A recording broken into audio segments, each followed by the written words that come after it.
వైఎస్ఆర్ కాంగ్రెస్ పార్టీకి సంబంధించినటువంటి legal team అంటే వైఎస్ఆర్ కాంగ్రెస్ పార్టీ లీగల్ సెల్కి సంబంధించినటువంటి మిత్రులు ప్రత్యేకంగా గుంటూరు నా నివాసానికి రావడం జరిగింది. దీనిలో ప్రధాన ఉద్దేశం ఏంటంటే మీ అందరికీ తెలుసు జరిగిన పరిణామాలు. ఈ పరిణామాల మీద భవిష్యత్తులో ఏ విధంగా ప్రొసీడ్ కావాలి లీగల్గా 2-3 పాయింట్స్ మేమంతా డిస్కస్ చేశాం. పోలీస్ ఫెయిల్యూర్ కానీ లేదా నన్ను హింసించే ప్రయత్నాలు చేయటం కానీ వీటన్నిటి మీద లీగల్ యాక్షన్. ఇక్కడ పోలీస్ ఫెయిల్ అయిపోయినా రాజ్యాంగం ప్రకారం హయ్యర్ కోర్ట్స్కి వెళ్ళి దీన్ని ఎస్టాబ్లిష్ చేసి వారికి శిక్షలు పడే విధంగా చేయాలనేటువంటి ఒక ఉద్దేశంతో సుదీర్ఘంగా మా లీగల్ టీం మొత్తం డిస్కస్ చేయడం జరిగింది. దాని మీద ఫర్దర్గా రేపు నుంచి మేము లీగల్గా ప్రొసీడ్ కాబోతున్నాం. ఆ విషయాలను మరి మా సుధాకర్ రెడ్డి గారు నాకు జనరల్ సెక్రటరీ కన్నా ఇంతకుముందు లీగల్గా ఆయన అన్ని కేసులు నా 3 కేసులు కూడా ఆయనే ఇక్కడ చూశారు, ఆయనే ఆర్గ్యూ చేశారు చాలా బ్యూటిఫుల్గా. నేను ఒక మాట అయితే చాలా సంతోషంగా చెప్పగలుగుతాను, YSR Congress party legal team చాలా స్ట్రాంగ్గా ఉంది. ఒకసారి బెయిల్ వస్తే ఒకసారి bail, that is different case. నేను 18 రోజుల్లో బయటకు వచ్చా. నేను 18 మాసాలు ఉండడానికి కూడా సిద్ధపడి వెళ్ళా. అయినా 18 రోజుల్లో బయటకు తీసుకొచ్చే కార్యక్రమం చేశారు. వారిని భవిష్యత్తులో కూడా ఈ సంఘటన మీద అనేకమైనటువంటి పిటిషన్స్ కేసులు వేసి చట్ట ప్రకారంగా పోలీసుల మీద మా మీద దాడి చేసిన వారి మీద అందరి మీద యాక్షన్ తీసుకునే విధంగా పోరాటానికి సిద్ధమవుతున్నామని ఈ సందర్భంగా తెలియపరుస్తున్నాను. ఈరోజు వైఎస్ఆర్ కాంగ్రెస్ పార్టీ మా అధినాయకుడు జగన్మోహన్ రెడ్డికి పాదాభివందనం చేస్తున్నాం. వారి ఆదేశంతో వారి ఉపదేశంతో వైఎస్ఆర్ కాంగ్రెస్ పార్టీ మా నాయకుడైనటువంటి అంబటి రాంబాబు గారి వెనక మమ్మల్ని కార్యోన్ముఖులు చేసి ప్రతి గంటకి మానిటర్ చేస్తున్నటువంటి జగన్మోహన్ రెడ్డి గారు ఒక కార్యకర్తకి జరిగినా కూడా ఇదే విధంగా ఆయన ఇంట్రెస్ట్ తీసుకుంటున్నారు. రాంబాబు విషయంలో నన్ను సుదర్శన్ పిలిచి ఎన్ని రోజులు ఎన్ని గంటల్లో బయటకు తీసుకొస్తారు రాంబాబు అడిగినటువంటి ఒక పనిని జగన్మోహన్ రెడ్డి గారు మాకు ఇచ్చిన ఆదేశం. మీకంతా తెలుసు, సాయంత్రం 4:30 నుంచి సుమారు రాత్రి 12:30, 1 గంటల దాకా జరిగినటువంటి ఒక దమనకాండ, దహనకాండ, అరాచక తత్వం, లెక్కలేని తత్వం, భయం లేని తత్వం. రాజ్యాంగం ఉంది, పోలీసు ఉంది, చట్టాలు ఉన్నాయని మర్చిపోయినటువంటి పరిస్థితి చాలా దురదృష్టకరమైనటువంటి విషయం. అది గతం జరిగిపోయింది. కానీ ఈరోజు YSR Congress party legal team సంఘటితమై ఏకోన్ముఖమై ఒక పోరాట సైనికులాలు చేసినటువంటి లీగల్ టీం ప్రతి ఒక్క సభ్యునికి ప్రతి ఒక్క మెంబర్కి అందరూ ఇట్స్ ఎ కలెక్టివ్ వర్క్. నేనొక్కడి మటుకు కాదు, దానిలో ముఖ్య పాత్ర వహించినటువంటి సుదర్శన్ రెడ్డి గారు, కృష్ణారెడ్డి గారు, భగవాన్ గారు, సూరిబాబు గారు, మరో పేర్లుంటే మర్చి క్షమించండి. ప్రతి ఒక్కరి రెక్కల కష్టం, ప్రతి ఒక్కరి స్వేదం, వాళ్ళ రక్తం దారబోసి ఈరోజు వైఎస్ఆర్ కాంగ్రెస్ పార్టీ మా నాయకుడైనటువంటి అంబటి రాంబాబు గారిని మేము చేతనైనంత వరకు రక్షించుకున్నామంటే అది వారి గొప్పతనం. It was a collective effort. అందరూ కలిసి చేసినటువంటి కార్యం ఇది. ఇది ఏ ఒక్కరూ రెస్పాన్సిబిలిటీ తీసుకోలేదు. అన్న నా మీద ప్రేమతో ఆ మాట అన్నాడేమో. It is not me alone, it is each and every member of the YSR Congress party legal team contributed to the interest of the party leaders. తర్వాత ఇక్కడ జరిగినటువంటి దారుణాలు ఒక్కొక్కటి చెప్తాను. రాంబాబు గారిని అరెస్ట్ చేసిన తర్వాత ఆ అఫెన్సెస్ అన్ని 3 సంవత్సరాలు 2 సంవత్సరాలు పనిష్మెంట్ కలిగినటువంటి సెక్షన్స్. హైకోర్టు డైరెక్షన్ ఉండినా 7 సంవత్సరాల లోపల ఏ అఫెన్స్ ఉండినా కూడా వారిని రిమాండ్ చేయడానికి లేదు, రిమాండ్కి పంపడానికి లేదు. వారిని 35(3) or 41A ఇచ్చి పంపాలని చాలా స్పష్టంగా మన గౌరవ హైకోర్టు ఇచ్చినటువంటి సర్కులర్ని బేఖాతరు చేసి ఇమ్రాన్ ప్రతాప్ గడి అనే సుప్రీంకోర్టు జడ్జిమెంట్లో కూడా ఇట్లా చేయడానికి లేదు, మీరు ఖచ్చితంగా ఫాలో కావాల్సిందే 35(3) ఆర్ 41A, రిమాండ్ చేయడానికి హక్కు లేదు, అధికారం లేదని చాలా స్పష్టంగా చెప్పినా కూడా, అర్నేష్ కుమార్లో చాలా జడ్జిమెంట్ ప్రకారం చాలా స్పష్టంగా చేసినా కూడా, ఈ 3 జడ్జిమెంట్లు హైకోర్టు యొక్క సర్క్యులర్ని తుంగలోకి తొక్కి వ్యవహరించినటువంటి వ్యవస్థలు, ముఖ్యంగా పోలీస్ వ్యవస్థ, వారు ఇల్లు అలకడంతోనే పండగ వచ్చింది అనుకుంటున్నారేమో తప్పు. దీని for each and every action there would be an equal reaction. మీరు చేసిన ప్రతి పనికి ప్రతి చర్య ఖచ్చితంగా ఉంటుంది లీగల్గా. ఇది మీకు మా లీగల్ టీం తరఫున చెప్పినటువంటి మీకు సలహా, హెచ్చరింపు ఖచ్చితంగా ఉండదు. మేము న్యాయబద్ధంగా ఉండేవాళ్ళు ఒక సలహా చెప్తున్నాం. ఇక్కడికి వచ్చినటువంటి ఆ రోజు దహనకాండ జరుగుతున్నటువంటి పరిస్థితిలో వాళ్ళతో భుజాలు రాసుకుంటున్నటువంటి పోలీస్ ఆఫీసర్స్ మేము లిస్టు తీస్తున్నాం, వీడియోస్ తీస్తున్నాం, అవన్నీ సెగ్రిగేట్ చేస్తున్నాం. 41 CRPC ప్రకారం నీ కళ్ళ ముందర కాగ్నిజిబుల్ అఫెన్స్ జరుగుతుంటే అతన్ని అరెస్ట్ చేయాలని CRPC 41 చెప్తుంది. అది చట్టం నీ మీద నిర్దేశించింది. అట్ట చేసుంటే మళ్ళీ IPC 166 ప్రకారం నువ్వు చట్టం నీకు ఏదైతే నిర్దేశించిందో అది నువ్వు ఫాలో కాకపోతే నువ్వు ముద్దాయి అని చెప్తుంది, నేరస్తులు అని చెప్తుంది చట్టం. నేను చెప్పింది కూడా 166 IPC ప్రకారం ఇప్పుడు BNS ఉన్నది, కరస్పాండింగ్ సెక్షన్ కూడా ఉంటుంది. నీకు చట్టం అరెస్ట్ చేయాలా, నీ ముందర కాగ్నిజిబుల్ అఫెన్స్ అని చెప్పినప్పుడు, నీ ముందర ఇంత దహనకాండ చేసినప్పుడు నువ్వు భుజాలు రాసుకొని వాళ్ళకి అబెట్మెంట్ అయ్యి ఎయిడ్ చేసి ఈ యొక్క దహనకాండకు మీ సహాయ సహకారాలు అందిస్తూ వాళ్ళతో భుజాలు రాసుకుంటూ అరెస్ట్ చేయాల్సినటువంటి ధర్మం నువ్వు పాటించకపోతే ఇక్కడికి వచ్చిన ఏ పోలీస్ ఆఫీసర్ కూడా 166 కింద ముద్దాయి అవుతున్నాడు, మేము చేయబోతున్నాం. This is the challenge taken by the YSR Congress party legal team. మీరు ఎవరైతే మీ డ్యూటీ నీరుగార్చారో మీరు అందరూ కోర్టు ముందర దోషులుగా నిలబెట్టే ఫ్యూ డేస్లో చేస్తున్నామని ఈ సభాముఖంగా మా వైఎస్ఆర్ కాంగ్రెస్ పార్టీ తరఫున ప్రమాణం చేస్తున్నాం. మిత్రులారా, arson, looting, damage to the property 307 అఫెన్సులు జరిగితే ఇక్కడ గృహదహనం కేసులో లైఫ్ పనిష్మెంట్, ఆర్సన్కి స్టేషన్ బెయిల్ ఎట్టి పంపిస్తారండి. ఆ రోజు కోర్టు వారికి కూడా చెప్పాను నేను, లోపల ఉండాల్సిన వాళ్ళు బయట ఉండారండి, బయట ఉండాల్సిన వ్యక్తులు లోపల ఉండారు అని. మా యొక్క ఎన్ని అరణ్య రోదనైంది కోర్టు వారి దగ్గర, అరణ్య రోదనైంది. మళ్ళా చెప్తున్నాను, రాంబాబు గారిని అరెస్ట్ చేసి రిమాండ్ చేసినట్టు పోలీస్ ఆఫీసర్స్ కానీ, వారు హైకోర్టు డైరెక్షన్ ఫాలో కాకుండా రిమాండ్కి పెట్టినటువంటి పోలీస్ ఆఫీసర్ కానీ, ఈ 35(3) అఫెన్సెస్ 3 సంవత్సరాల అఫెన్సెస్ ఉన్నటువంటి కేసులో మీరు అరెస్ట్ చేసి రిమాండ్కి పెట్టినటువంటి పోలీస్ ఆఫీసర్ కానీ ఖచ్చితంగా మీ మీద హైకోర్టులో కంటెంప్ట్ ప్రొసీడింగ్స్ ఖచ్చితంగా మూవ్ చేస్తున్నాం. ఈ డైరెక్షన్స్ కూడా బేఖాతరు చేసినటువంటి న్యాయ వ్యవస్థలో ఎవరైతే తప్పు చేసి ఉండారో వారు కూడా డిసిప్లినరీ యాక్షన్కి బాధ్యులు అని చెప్పి గౌరవ హైకోర్టు డైరెక్షన్ ఇచ్చాం. ఎన్ని లీగల్ పాసిబిలిటీస్ ఉన్నాయో, మాకు చట్టంలో ఏ అయితే హక్కులు ఇచ్చున్నారో, మాకు చట్టంలో ఏ పరిధిలో మేము పనిచేయాలనో ఆ పరిధిలో పనిచేసి ఖచ్చితంగా ఈ ముద్దాయిలు అనేవాళ్ళు ఖచ్చితంగా ఈరోజు తప్పించుకునే అవకాశం ఖచ్చితంగా ఇచ్చే పరిస్థితి YSR Congress party legal team ఇవ్వదు. వారిని కస్టోడియల్ టార్చర్ చేశారు.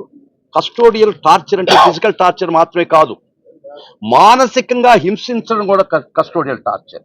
వారిని పెట్టినటువంటి కస్టోడియల్ టార్చర్కి దానికి బాధ్యులైనటువంటి పోలీస్ ఆఫీసర్స్ కూడా మేము చర్య తీసుకోమని కోర్టు ద్వారా ఖచ్చితంగా ఇవన్నీ చేయబోతున్నాం.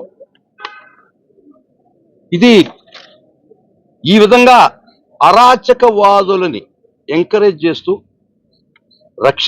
ప్రజల ప్రాణాలను రక్షించాల్సిన పోలీసు వ్యవస్థ భుజాలు రాసుకుంటూ అబెట్మెంట్ చేస్తూ ఆ కార్యాలకి ఎయిడింగ్ ఇచ్చి మీరు సహకరించినటువంటి పోలీస్ ఆఫీసర్ అందరూ కూడా చట్టం ముందు దోషులుగా నిలబడే రోజు చాలా దగ్గరగా ఉంది. It should be a lesson, it should be model, it should be precedent. ఇది ఖచ్చితంగా in the annals of legal history, చరిత్ర పుటలు రాస్తే ఖచ్చితంగా ఈ కేసు కొన్ని పేజీలు కేటాయించేటట్టు మేము ఖచ్చితంగా చేస్తాం. ఈ చరిత్రలో లీగల్ న్యాయ వ్యవస్థ చరిత్రలో రాంబాబు గారి ఇన్సిడెంట్ ఖచ్చితంగా కొన్ని పేజీలు ఉంటాయి, ఎప్పటికీ కొన్ని ఆర్కైవ్స్ ఆఫ్ లీగల్ హిస్టరీ. ఎందుకంటే ఈరోజు వారి మీద జరిగింది, రేపు ఆయన మీద జరగద్ది, రేపు నా మీద జరగదు. మీకు ఒక విషయం తెలుసో తెలీదో మిత్రులారా, మీడియా మిత్రులారా, ప్రజలారా, ఒక విషయం చెప్తా. జర్మనీలో హిట్లర్ రూల్ చేస్తున్నప్పుడు గెస్టాపో అనే పోలీస్ ఆర్గనైజేషన్ ఉండేది, సిఐడిస్.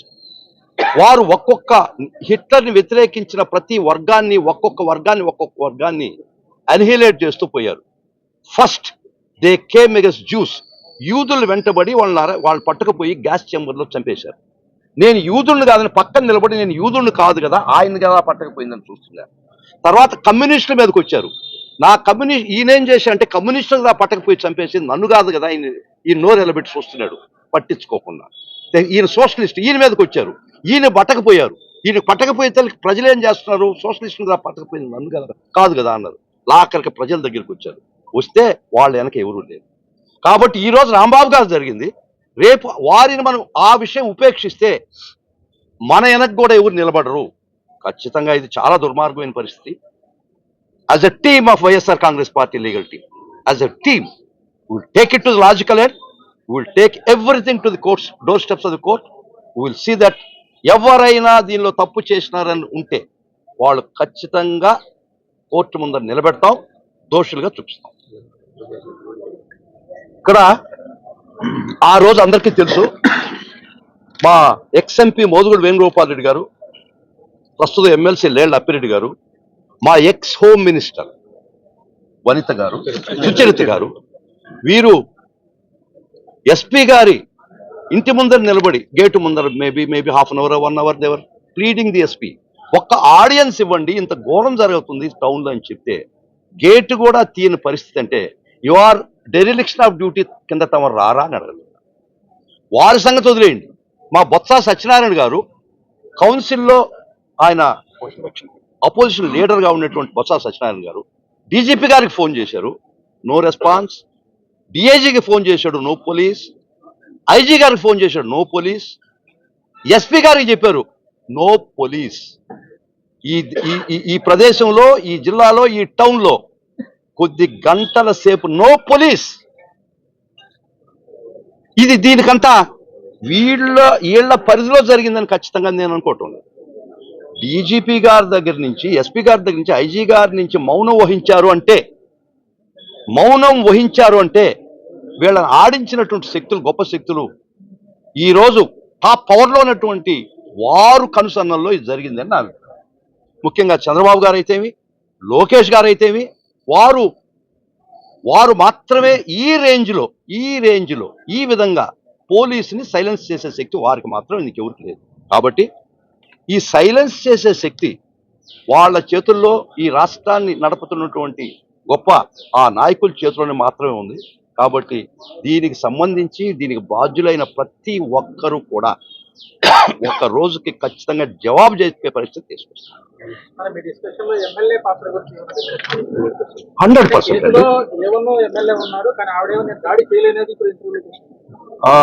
నువ్వు నేను ఆయన కలిసిపోయినాము ఒకే కామన్ ఇంటెన్షన్. ఈయన పొడిచాడు, అది కూడా తెలియదండి పోలీస్కి. జాయింట్ లైబిలిటీ పోయినోడు ప్రతి ఒక్కరు కొట్టాల్సిన అవసరం లేదు. చట్టంలో అబిట్మెంట్ అనేది ఒకటి ఉంది. 109 ఐపీసీ ప్రకారం 107 అబిట్మెంట్ అనేది ఉంది. ఎవరైతే ప్రోత్సహించారో వాళ్ళు కర్రలు గడ్డపారలు తిప్పబడలే.